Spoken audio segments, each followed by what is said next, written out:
ৰাজ্যত বিহুৰ অনুষ্ঠান বাতিল কৰাক লৈ মুখ্যমন্ত্ৰীৰ বিশেষ টুইট এক্স হেণ্ডেল যোগে এই কথা সদৰি কৰিছে মুখ্যমন্ত্ৰীগৰাকীয়ে আৰু শেহতীয়া পৰিস্থিতিৰ প্ৰতি লক্ষ্য ৰাখি মুখ্যমন্ত্ৰীগৰাকীয়ে এই কথা সদৰি কৰিছে যেহেতু আমি ৰাজ্যত এই যি বাৰ্তা প্ৰেৰণ কৰাৰ লগে লগে সকলোৱে কিন্তু মুখ্যমন্ত্ৰীৰ এই কথাক আদৰি লৈছে যেহেতু আমি বিভিন্ন লোকৰ লগত কথা পাতিবলৈ চেষ্টা কৰিম যেহেতু আমাৰ সৈতে উপস্থিত আছে কণ্ঠশিল্পী অংকুৰ শৰ্মা আৰু তেওঁৰ পৰা আমি শেহতীয়া কথা জানিবলৈ চেষ্টা কৰিম যেহেতু এতিয়া বৰ্তমান সকলো পিনে এই কথা বিয়পি পৰাৰ পিছতে সকলোৱে কিন্তু এই কথা আহ্বান জনাইছে আৰু মুখ্যমন্ত্ৰীগৰাকীৰ কথা তেওঁলোক সকলোৱে কিন্তু সেই কথা সদৰি কৰি কেনে সকলোৱে নিজৰ নিজৰ যে বাৰ্তা বা লগতে কমেণ্ট যোগে সেই কথা সদৰি কৰিছে যেহেতু আমি তেওঁৰ পৰা কথা পাতিবলৈ চেষ্টা কৰিম যে বিহুক লৈ তেওঁ কি মন্তব্য আগবঢ়াব বা মুখ্যমন্ত্ৰীগৰাকীৰ এই টুইট লৈ তেওঁ কি আহ্বান জনাব পোনপ্ৰথমে মই আপোনাৰ ওচৰলৈকে আহিছোঁ যিহেতু মুখ্যমন্ত্ৰীয়ে যি শেহতীয়া কথা ভাবি এই কথা তেওঁ স্পষ্টৰূপে কৈছে বা টুইট যোগে কথাখিনি কৈছে আপুনি কি ক'ব মই প্ৰথমতে এটা কথাই ক'ম সৰুতে আমি পঢ়িবলৈ পাইছিলোঁ যে দেশ সৰ্বোপৰি সকলোতকৈ ডাঙৰ কথা হ'ল আমাৰ দেশখন প্ৰথম দেশ থাকিলেহে আমি সকলো থাকিম আৰু সেইবাবে এতিয়া যিটো আমাৰ শেহতীয়া যিটো পৰিস্থিতি হ'ল পাকিস্তানে আমাৰ ভাৰতৰ ওপৰত আক্ৰমণ কৰিছে আৰু আমাৰ শ্ৰদ্ধাৰ মাননীয় মুখ্যমন্ত্ৰী ডাঙৰীয়া আমাক মানে আহ্বান কৰিছে যে বিহু অনুষ্ঠান বাতিল কৰিব লাগে তাৰ বাবে মইটোতো পূৰ্ণ সমৰ্থন কৰিছোঁ আৰু বহুত মোৰ বন্ধুসকলেও সমৰ্থন কৰিছে আৰু এইটো খুব মানে সময় উপযোগী কাৰণ ভাৰতবৰ্ষৰ এটা প্ৰান্তত আমাৰ যুদ্ধ লাগি আছে আমাৰ এটা প্ৰান্তত আমাৰ ভাৰতীয় নাগৰিকসকল যুদ্ধত তেওঁলোক মানে যুদ্ধৰ যি মানে পৰিস্থিতি তাত মোকাবিলা কৰিবলগীয়া হৈছে আৰু যদি আমি আমাৰ অসমত যদি আমি বিহু মাৰি থাকোঁ তেতিয়াহ'লে সেইটো এটা ভাল বাৰ্তা নাযাব সেইবাবে মই ভাবোঁ এইটো সময় উপযোগী সিদ্ধান্ত আমি দেশৰ আৰ্ম ফ'ৰ্চৰ লগত আমি থাকিব লাগে আৰু যিটো তেওঁ আহ্বান কৰিছে সেইটোৰ প্ৰতি মোৰ পূৰ্ণ সমৰ্থন আছে ইয়াতে মই আৰু এটা কথা উল্লেখ কৰিম যিহেতু বিভিন্ন কণ্ঠশিল্পী বা বিভিন্ন শিল্পীয়ে বিভিন্ন ধৰণৰ অনুষ্ঠান এতিয়াও ৰাখিছিলে কিন্তু তেওঁলোকৰ অকণমান হ'লেও লোকচান হ'ব কিন্তু সেই প্ৰতি লক্ষ্য ৰাখি আপুনি কি ক'ব নিশ্চয় লোকচান কিছুমান কেতিয়াবা লোকচানৰ কথাটো আহিব নোৱাৰে দেশতকৈ মানে হয় নিশ্চয় লোকচান হ'ব লোকচান মানে অকণমান অসুবিধা হ'ব আৰু আমাৰ অসম অকণমান দিগদাৰ হোৱাটো স্বাভাৱিক কিন্তু দেশৰ এই পৰিস্থিতিত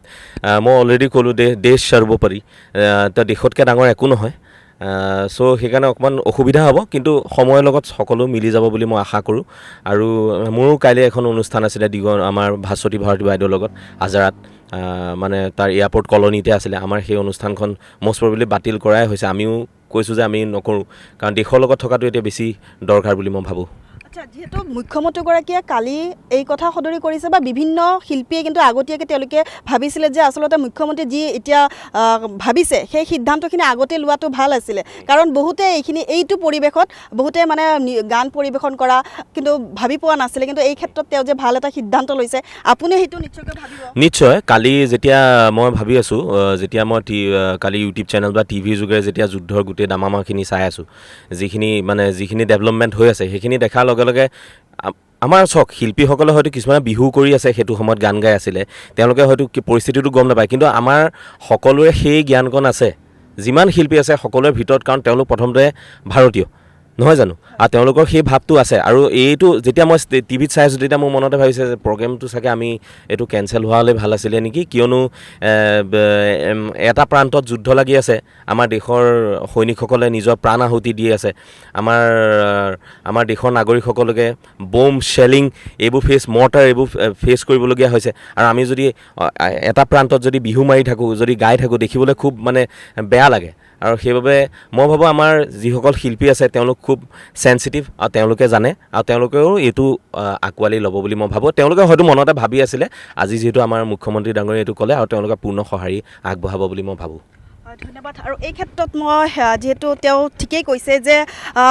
ভাৰত সীমান্তত যিদৰে সৈনিকসকলে যুদ্ধ কৰি আছে বিশেষকৈ কালিৰ দিনটো বৃহস্পতিবাৰ আৰু কালিৰ দিনটোত কিন্তু এক ধৰণৰ যুদ্ধংদেশী পৰিৱেশ সৃষ্টি হোৱা দেখিবলৈ পোৱা গৈছে প্ৰতিটো সংবাদ মাধ্যমত আপোনালোকে দেখিবলৈ পাইছে আৰু এনেদৰে যদি বিহুৰ অনুষ্ঠান হৈ থাকে নিশ্চয়কৈ এটা বেয়া খবৰ বিয়পিব বুলি আমি ভাবোঁ বা সেই কথাৰ প্ৰতি লক্ষ্য ৰাখি মুখ্যমন্ত্ৰীগৰাকীয়ে এই সিদ্ধান্ত গ্ৰহণ কৰিছিলে আৰু আশা কৰোঁ যে পৰৱৰ্তী সময়ত যাতে এই যি বৰ্তমান যুদ্ধংদেশী পৰিৱেশ সেই পৰিৱেশটো যেতিয়া নিমাত হ'ব তেতিয়া হয়তো আমি পুনৰবাৰ এনেদৰে অনুষ্ঠান বা বিভিন্ন ধৰণৰ সাংস্কৃতিক অনুষ্ঠানখিনি আমি অনুষ্ঠান অনুষ্ঠিত কৰিব পাৰিম তাৰে আহ্বান জনাইছে মুখ্যমন্ত্ৰীগৰাকী আৰু বৰ্তমান যি পৰিস্থিতি সেই পৰিস্থিতিৰ প্ৰতি লক্ষ্য ৰাখি এনেধৰণৰ মন্তব্য আগবঢ়াইছে যিহেতু আমি বিভিন্ন ধৰণৰ শিল্পীৰ লগত কথা পাতিবলৈ চেষ্টা কৰিম বিভিন্ন ধৰণৰ শিল্পীৰ লগত আমি কথা পাতিছোঁ তেওঁ এই একেই কথা স্পষ্ট কৰিছে যে পৰৱৰ্তী সময়ত আমি এনেদৰে অনুষ্ঠান আমি বিভিন্ন কৰিব পাৰিম কিন্তু বৰ্তমান পৰিস্থিতিৰ প্ৰতি লক্ষ্য ৰাখি মুখ্যমন্ত্ৰীগৰাকীয়ে যেনেদৰে স্পষ্ট কৰিছে যেনেদৰে তেওঁ